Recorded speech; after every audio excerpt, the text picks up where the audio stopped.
Hi guys, welcome to class 8 social science book. इसमें हम chapter 5 आज पढ़ेंगे जिसका नाम है इंडस्ट्री। आज हम इसमें पढ़ेंगे what is the classification of industry, कौन कौन सी टाइप्स ऑफ इंडस्ट्रीज़ हैं और इंडिया में और पूरे वर्ल्ड में कौन कौन सी मेजर इंडस्ट्रीज़ हैं।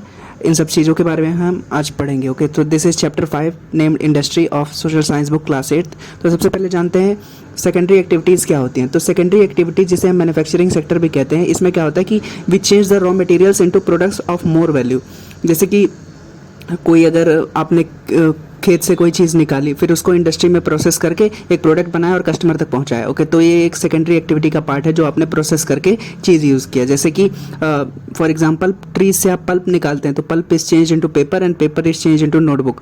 तो इसमें क्या इंडस्ट्री का इन्वॉल्वमेंट हुआ, इस वजह से इसे सेकेंडरी सेक्टर या सेकेंडरी एक्टिविटी कहेंगे या फिर मैन्युफैक्चरिंग एक्टिविटी कहेंगे। Okay, so this represent the 2 stages of manufacturing process. Okay, so the paper from the pulp and the cloth from the cotton added value to them at the each stage of manufacturing process. Okay, so आप जो खेत से अगर आपने cotton निकाला और उससे आपने कपड़ा बनाया तो भी मैन्युफैक्चरिंग उसकी हुई, और पल्प से पेपर बनाया तो वो भी मैन्युफैक्चरिंग हुआ। तो ये सब दोनों इंडस्ट्री का पार्ट होगा या फिर सेकेंडरी सेक्टर का पार्ट होगा, मैन्युफैक्चरिंग सेक्टर का। ओके, सो इसमें क्या होता है, इंडस्ट्री में क्या होता है कि it refers to an economic activity that is concerned with the production of goods. Okay, for example जैसे कोल माइनिंग इंडस्ट्री हुआ, टूरिज्म इंडस्ट्री हुआ, आयरन एंड स्टील इंडस्ट्री हुआ। तो इन सब में आप क्या कर रहे हैं कि किसी रॉ मटेरियल को लेकर के फाइनल प्रोडक्ट बना रहे हैं। ओके, अभी जानेंगे classification of industries on the basis of raw materials, size and ownership. तो ये 3 कैटेगरीज हैं classification of industries on the basis of raw material, size and ownership. तो एक एक करके हम जानेंगे क्या क्लासिफिकेशन है इंडस्ट्रीज का based on these things. So on the basis of raw materials, industries can be agro-based industries, mineral-based industries, marine-based industries and forest-based industries. Okay, so raw materials के basis पे हम industries को divide कर सकते हैं इन सब categories में। तो industries can be on of these types depending on the raw materials they use। तो raw materials वो कौन कौन से इस्तेमाल करें उसके basis पे industries को हम categorize कर सकते हैं। मान लेते हैं फर्स्ट टाइप ऑफ इंडस्ट्री है based on raw material, agro-based industry. तो एग्रो-बेस्ड इंडस्ट्री में हम प्लांट या एनिमल प्रोडक्ट का इस्तेमाल करेंगे एज द रॉ मटेरियल और उससे प्रोडक्ट बनाएंगे। Okay, so agro based industries use plant and animal based products as their raw material. For example food processing industry, इसमें आप plant based product raw material use कर रहे हो। Vegetable oil, इसमें भी आप प्लांट यूज़ कर रहे हो। Cotton textile industry, dairy and leather industry, तो इसमें आप एनिमल बेस्ड प्रोडक्ट इस्तेमाल कर रहे हो। ओके, सो ये सब एग्रो बेस्ड इंडस्ट्रीज में आएंगे जिसमें रॉ मटेरियल प्लांट या फिर एनिमल बेस्ड रॉ मटेरियल्स रहेंगे। Okay, so the second category of industries mineral based industries. तो इसमें क्या होता है, they are called as primary industries and they use mineral ores as their raw materials. Okay, so दूसरा categorization है on the basis of raw materials industries can be mineral based. तो mineral based में आप we use mineral ores, for example iron made from iron ore. Okay, इसमें आप ये example के तौर पे ले सकते हैं। तीसरा है मरीन बेस्ड इंडस्ट्रीज। तो मरीन बेस्ड इंडस्ट्रीज में वी यूज़ आइदर सी और ocean based products as their raw materials, for example fish oil and sea food.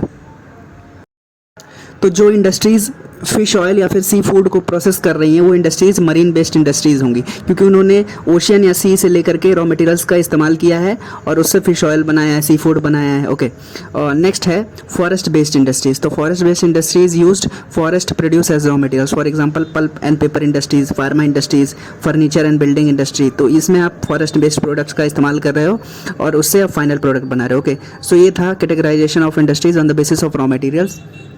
Next हम पढ़ेंगे what is the categorisation of industries on the basis of size.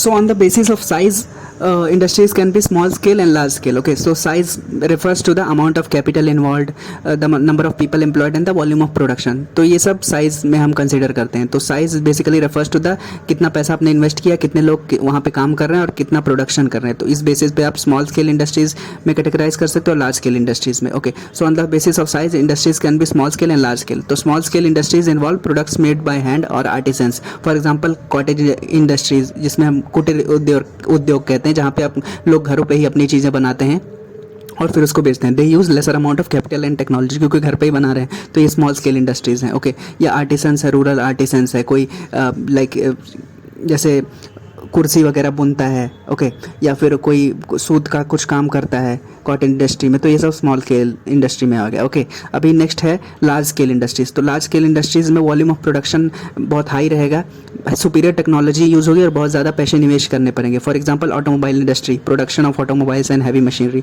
तो ये सब large scale industry का part है, okay. अभी हम next देखेंगे what is the categorisation of industries on the basis of ownership. So on the basis of ownership industries can be either private sector, state owned और public sector, joint sector and cooperative sector. तो सबसे पहले जानते हैं what are private sector industries. तो private sector industries जैसे नाम से पता चल रहा है, it will be owned by private individuals और group of individuals and not by the government. Next है पब्लिक सेक्टर इंडस्ट्रीज। तो public sector industries will be owned and operated by the government such as HAL, BPCL, IOCL, Indian Oil Corporation Limited, Hindustan Aeronautics Limited, Bharat Petroleum Corporation Limited. तो ये सब public sector companies हैं या फिर PSUs जिसे हम कहते हैं। नेक्स्ट है on the basis of ownership में जॉइंट सेक्टर इंडस्ट्रीज। तो जॉइंट सेक्टर जैसे नाम से पता चल रहा है कि इसमें स्टेट ओन्ड इंडिविजुअल्स भी रहेंगे, मतलब सरकारी इंडिविजुअल्स भी रहेंगे और प्राइवेट इंडिविजुअल्स भी रहेंगे। फॉर एग्जांपल मारुति उद्योग लिमिटेड, ये जॉइंट सेक्टर इंडस्ट्रीज का एक एग्जांपल है, ओके। नेक्स्ट है कोऑपरेटिव सेक्टर इंडस्ट्रीज। तो कोऑपरेटिव सेक्टर इंडस्ट्रीज ये होते हैं कि it will be owned and operated by like producers और supplier of raw materials. For example Amul, Anand milk union limited या फिर सुधा डेयरी। तो ये सब कोऑपरेटिव सेक्टर इंडस्ट्रीज का एग्जांपल है, जिसमें जो प्रोड्यूसर्स हैं रॉ मटेरियल्स के, जैसे दूध वगैरह हो गया, वो उसके वर्कर्स और सप्लायर्स ही उसके मालिक रहेंगे, ओके। सो ये रहा। अभी जानते हैं what are the factors affecting the location of industry. तो आप इंडस्ट्रीज कहीं भी नहीं लगा सकते हैं, उसके लिए प्रॉपर लैंड चाहिए, फ्लैट एरिया चाहिए, उस एरिया में पावर की सप्लाई होनी चाहिए, रॉ मटेरियल्स की जरूर अवेलेबिलिटी होनी चाहिए। जैसे आप थर्मल पावर प्लांट कुछ लगा रहे हैं तो वहाँ पे कोयला होना चाहिए, पास में वाटर का सोर्स होना चाहिए, ट्रांसपोर्ट होना चाहिए, अच्छा लेबर होना चाहिए, कैपिटल आपके पास, इन्वेस्टमेंट होनी चाहिए, और वहाँ पे उस चीज़ को जो आप प्रोड्यूस करें उसकी मार्केट भी होनी चाहिए, ओके। सो ये सारे फैक्टर्स अफेक्ट करते हैं लोकेशन ऑफ इंडस्ट्रीज। मतलब ये फैक्टर्स टिक मार्क होंगे तभी किसी जगह पे इंडस्ट्री लगेगी। सो नेक्स्ट हम बात करेंगे इंडस्ट्रियल सिस्टम की। तो जब भी हम किसी इंडस्ट्री की बात करते हैं तो वो अकेला सिंगुलर यूनिट नहीं होता, उसके साथ बहुत सारी और चीज़ें होती हैं जो सिनर्जी में काम करती हैं, okay. So the industrial system को, इंडस्ट्री को हम सिस्टम क्यों कहते हैं कि because it consist of input, also process and output. तो ये सारी तीन चीज़ें होती हैं किसी इंडस्ट्रियल सिस्टम को बनाने के लिए। फॉर एग्जांपल कोई अगर आयरन एंड स्टील इंडस्ट्री है तो उसमें इनपुट्स होंगे रॉ मटेरियल्स, उसके लिए लेबर लगेगा, ओके। आयरन ओर लगेगा रॉ मटेरियल के तौर पे, लेबर लगेगी, ज़मीन चाहिए, ओके। और जो प्रोसेस होगा, सेकंड चीज़ जो इंडस्ट्रियल सिस्टम में है, प्रोसेस में होगा wide range of activities for converting the raw material that iron ore into finished product, for example steel, okay. और जो आउटपुट होंगे will be the end product and the income earned from it, वो output होगा। जैसे example लेते हैं textile industry का, तो इसके अंदर इंडस्ट्रियल सिस्टम में क्या होता है, एक एग्जांपल से टेक्सटाइल इंडस्ट्री के एग्जांपल से समझते हैं। तो इसमें इनपुट होगा कॉटन, मान लेते हैं आप कपड़ा बना रहे हो तो कॉटन लगेगा, लेबर लगेगा as input, okay. The process will be involve ginning जिसे हम कहते हैं कि ginning, spinning, weaving, dyeing and printing, okay. So spinning मतलब जिसे हम कताई कहते हैं, सूत की कताई जैसे कहते हैं। गिनिंग होता है ओटाई, ओके। गिनिंग इज ओटाई, स्पिनिंग इज कताई, एंड वीविंग मतलब बुनाई, और डाइंग मतलब उस पर रंजन करना, रंग लगाना और प्रिंट करना। तो ये सब प्रोसेस होते हैं कपड़े को बनाने के लिए। और आउटपुट वही होगा जो आप शर्ट पहन रहे हैं वो आउटपुट है, और साथ में जो इनकम मिल रही है वो भी आपका आउटपुट है, ओके। सो ये इंडस्ट्रियल सिस्टम का एग्जांपल मैंने बताया। नेक्स्ट हम जानेंगे industrial regions in the world. तो industrial regions emerge when a number of industries locate close to each other and share benefits of it. मतलब कोई भी इंडस्ट्री ऐसी नहीं रहेगी कि कहीं आइसोलेशन में, कहीं अलग से जगह पे है, उसके साथ और भी छोटी बड़ी इंडस्ट्रीज इन्वॉल्व रहती हैं, बनी रहती हैं। सो बहुत सारी छोटी बड़ी इंडस्ट्रीज एक साथ रहती हैं और एक दूसरे को बेनिफिट करती हैं, benefit due to their closeness, okay. For example अगर आप कोई स्टील की इंडस्ट्री लगाते हैं, आयरन एंड स्टील की इंडस्ट्री, तो उसके अगल बगल में और भी छोटी मोटी एंसिलरी इंडस्ट्रीज रहेंगी। या फिर कोई और मान लेते हैं कि आप आयरन एंड स्टील की इंडस्ट्री लगा रहे हैं तो उसके आसपास में ऐसा रहेगा कि रेलवे लाइन बनाने के लिए रेल की पटरियाँ बनाने वाली कोई इंडस्ट्री रहेगी, रोलिंग करने की कोई इंडस्ट्री रहेगी, और कोई छोटी बड़ी एक्टिविटीज़ जो आयरन और स्टील इंडस्ट्री का जो प्रोडक्ट बन रहा है फाइनल, उसको इस्तेमाल करके और कुछ इंडस्ट्रीज उस अपना काम चला रहे होंगे, ओके। सो जब इंडस्ट्रियल रीजन की हम किसी बात करते हैं तो उसके साथ छोटी बड़ी बहुत सारी इंडस्ट्रीज होती हैं जो आपस में कनेक्टेड रहती हैं, एक दूसरे को बेनिफिट करती हैं, okay. So major industrial regions of the world are like eastern North America, western and central Europe and eastern Asia, जिसमें इंडिया भी आता है, ओके। सो हमारे देश में भी बहुत सारे इंडस्ट्रियल रीजन्स हैं, जैसे कि मुंबई पुणे क्लस्टर, बेंगलोर तमिलनाडु रीजन, और हुगली रीजन जो कोलकाता में है, अहमदाबाद बड़ौदा रीजन, छोटा नागपुर रीजन जो कि ईस्टर्न इंडिया में है, और दिल्ली मेरठ रीजन, तो ये सब इंडस्ट्रियल क्लस्टर्स हैं। कोल्लम जो केरला में है, कोल्लम एंड तिरुवनंतपुरम रीजन, तो ये पूरा इंडस्ट्रियल रीजन है। ओके, सो ऐसे ऐसे करके इंडिया में बहुत सारे इंडस्ट्रियल रीजन्स हैं जिसमें छोटी बड़ी इंडस्ट्रीज साथ में होती हैं और एक दूसरे को बेनिफिट करती हैं और देश की ग्रोथ में काम करती हैं। ओके, अभी हम जानेंगे what are the industrial disasters that have caused. तो हमने इंडस्ट्रीज़ की बात की, तो सारी सब कुछ हंकी डोरी नहीं होता, कभी कभी नुकसान भी होता है इंडस्ट्रीज़ का। सो बहुत सारे इंडस्ट्रियल डिजास्टर्स हमारा देश और दुनिया देख चुकी है। जैसे कि अगर आप जापान की बात करें तो फुकुशिमा डाइची न्यूक्लियर डिजास्टर हुआ था 2011 में जापान में।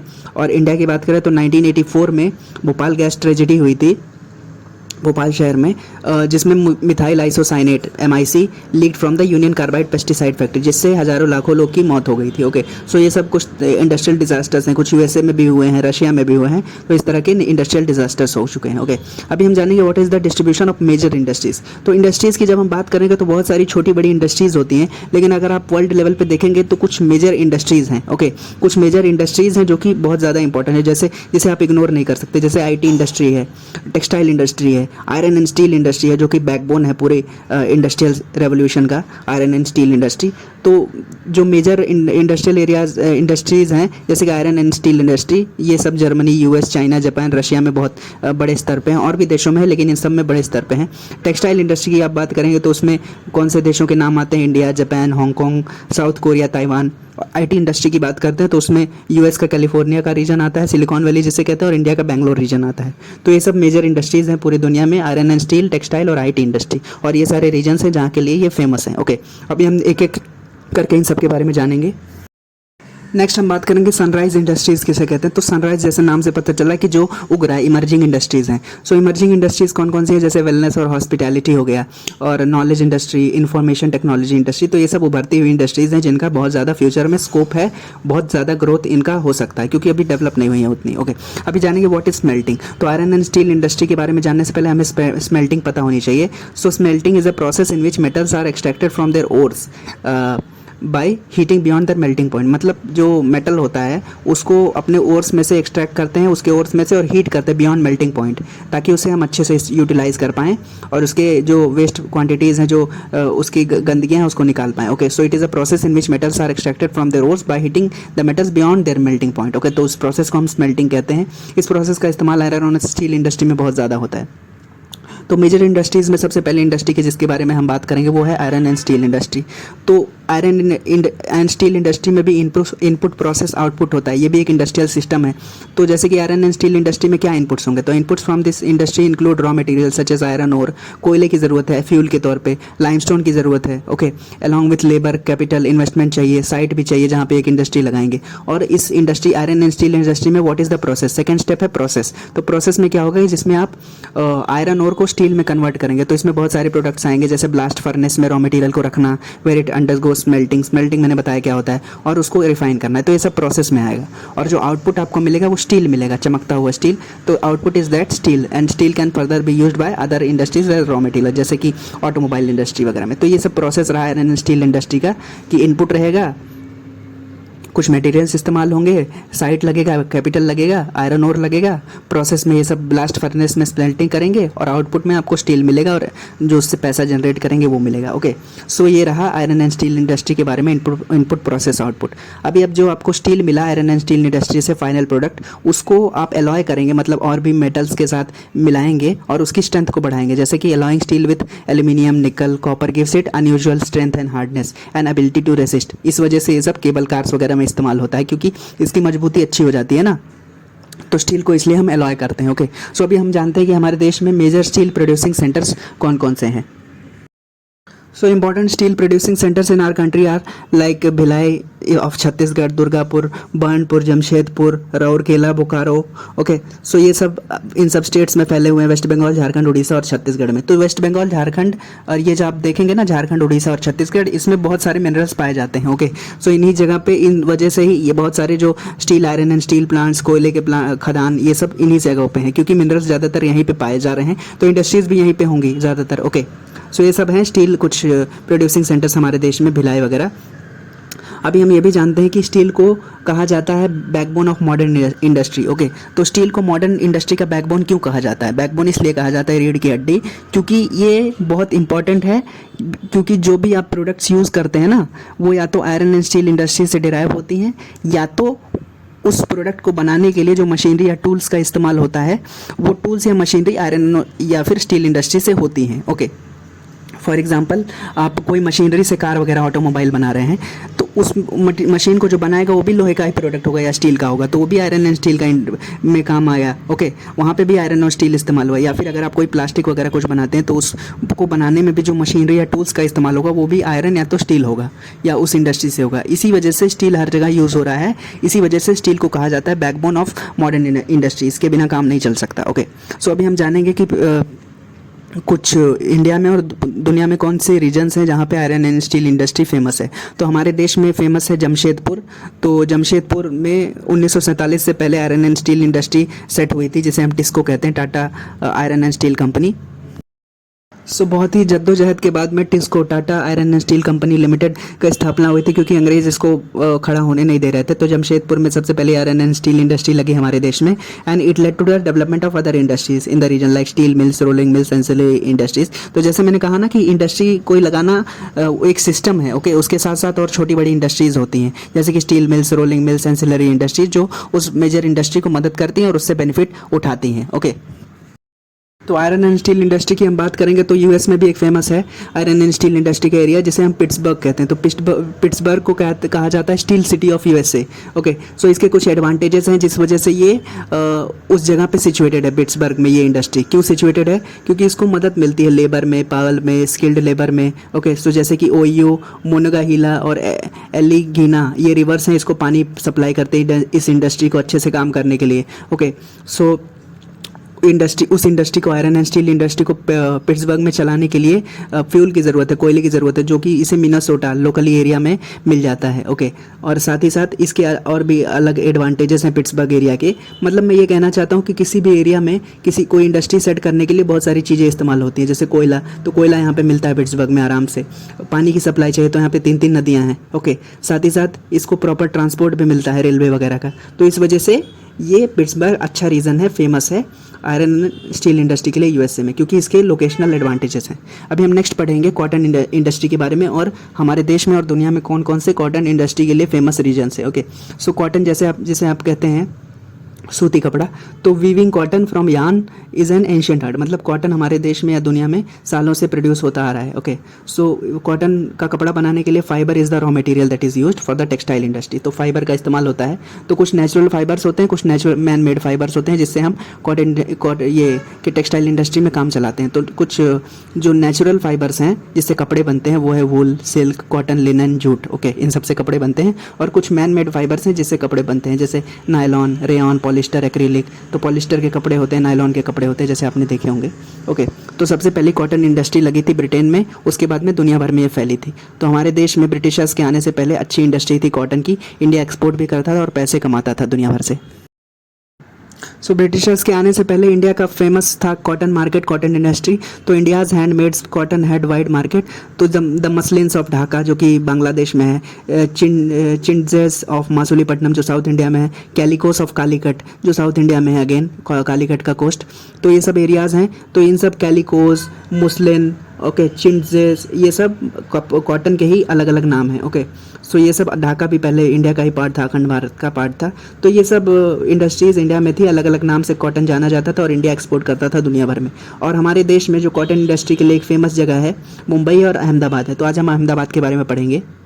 सो इंडिया में फर्स्ट मिल इस्टेब्लिश हुई थी यहाँ पे अहमदाबाद में। So the first mill was established here. It has locational advantage, जैसे कि मैंने कहा, कोई इंडस्ट्री सेट करने के लिए उसके पास की लोकेशन अच्छी होनी चाहिए। तो कॉटन इंडस्ट्री को हेल्प करने के लिए अहमदाबाद में साबरमती नदी थी, जिसका पानी वो इंडस्ट्री इस्तेमाल कर सकती थी। साथ ही साथ ये it became India second largest textile city after Mumbai. Mumbai के बाद दूसरी अहमदाबाद सबसे बड़ी टेक्सटाइल के लिए फेमस थी, और इसे मैनचेस्टर ऑफ इंडिया भी कहा जाता है। मैनचेस्टर एक शहर है इंग्लैंड में, तो वो कॉटन के लिए फेमस है, कॉटन प्रोडक्शन के लिए, कॉटन इंडस्ट्री के लिए। तो इस वजह से मैनचेस्टर ऑफ इंडिया अहमदाबाद को कहा जाता है। और ये इंडस्ट्री अहमदाबाद में क्यों लगी? क्योंकि इसके पास फेवरेबल क्लाइमेट था। Okay, so it had favourable climate for spinning, जिसे हम spinning weaving locational located near cotton producing area, और लेबर अच्छा था, स्किल्ड और semi skilled labour. Okay, flat terrain था, फ्लैट एरिया था जहाँ पे मिल्स इस्टेब्लिश हो सके, और अच्छा ट्रांसपोर्ट था रोड से और रेलवे से, ताकि पूरे देश में ट्रांसपोर्ट हो सके और मार्केट उसको अच्छा मिल सके। ओके, मार्केटिंग हो सके। ओके, तो सूत की कताई और उटाई अच्छे से यहाँ पे हो सकती थी, लेबर अवेलेबल था, ट्रांसपोर्ट सिस्टम अच्छा था, इस वजह से अहमदाबाद को चूज़ किया गया as cotton industry hub. Okay, next Japan का एक शहर देखेंगे, Osaka. So it is a textile centre in Japan, it is called Manchester of Japan. Manchester again England में एक शहर है, कॉटन के लिए फेमस है, तो जापान को ओसाका शहर को कहा जाता है मैनचेस्टर ऑफ जापान। तो जो यहाँ पर का क्लाइमेट है वो warm humid climate, suitable for spinning, like कताई के लिए, वीविंग के लिए, बुनाई के लिए। और रिवर योदो है यहाँ पे, योडो रिवर, जो कि मिल्स में पानी की सप्लाई करती है। ओके, सो ये सब फैक्टर्स हैं जिसकी वजह से ओसाका को चूज़ किया गया as cotton industry hub in Japan, और अहमदाबाद को साबरमती नदी की वजह से। जो थर्ड मेजर इंपॉर्टेंट इंडस्ट्री है वो information technology industry, IT industry जिसे हम कहते हैं, तो इसके बारे में हम जानेंगे। तो आईटी इंडस्ट्री में बेसिकली क्या होता है इंफॉर्मेशन टेक्नोलॉजी में? So it involve storage, processing and distribution of information. तो ये सब आईटी टेक्नोलॉजी में होता है, इंफॉर्मेशन टेक्नोलॉजी सेक्टर में होता है। Okay, so the man factors like guiding the development of these industries is capital, मतलब ह्यूज इन्वेस्टमेंट चाहिए, इंफ्रास्ट्रक्चर चाहिए आपको आईटी के लिए, रिसोर्सेज चाहिए, स्किल्ड लेबर चाहिए। ओके, तो हमारे देश में और दुनिया में बहुत सारे आईटी हब्स हैं, जैसे कैलिफोर्निया में silicon valley in USA, Bangalore हमारे देश में है जिसे सिलिकॉन वैली ऑफ इंडिया कहा जाता है, इंफॉर्मेशन टेक्नोलॉजी इंडस्ट्री के लिए फेमस है। ओके, सो ये बेसिकली ये इंडस्ट्रीज शहरों में सिचुएटेड होते हैं, they are situated close to cities near the main road highways. Okay, for accessibilities. IT colleges जहाँ पे होते हैं वहाँ पे सिचुएटेड रहते हैं, क्योंकि वहाँ से वो स्किल्ड और सेमी स्किल्ड लेबर ले सकते हैं और अपने देश मतलब इंडस्ट्री में काम चला सकते हैं, और ऐसी जगह पे सिचुएटेड रहते हैं which have good access to market. नहीं तो आप इंडस्ट्री क्यों लगाओगे जब आपको प्रॉफिट नहीं हो रहा है, आपके पास कस्टमर्स नहीं है, तो आप क्यों लगाओगे? लास्ट टॉपिक जो हम पढ़ेंगे, बीइंग बैंगलोर मतलब क्या होता है। ओके, सो यूएसए वगैरह में कुछ लोग अपनी आईटी की जॉब्स खो देते थे बैंगलोर के इंडिविजुअल्स पे जिनके पास आईटी नॉलेज है। ओके, सो इसी को कहा जाता है being Bangalore.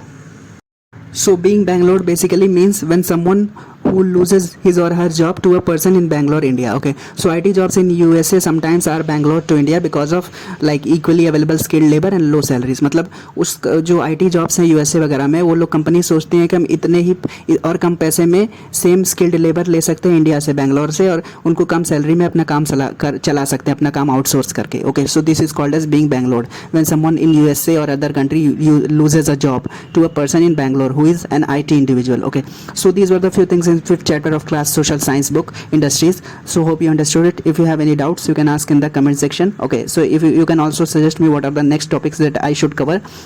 So hope you liked it. Okay, so thank you so much for watching.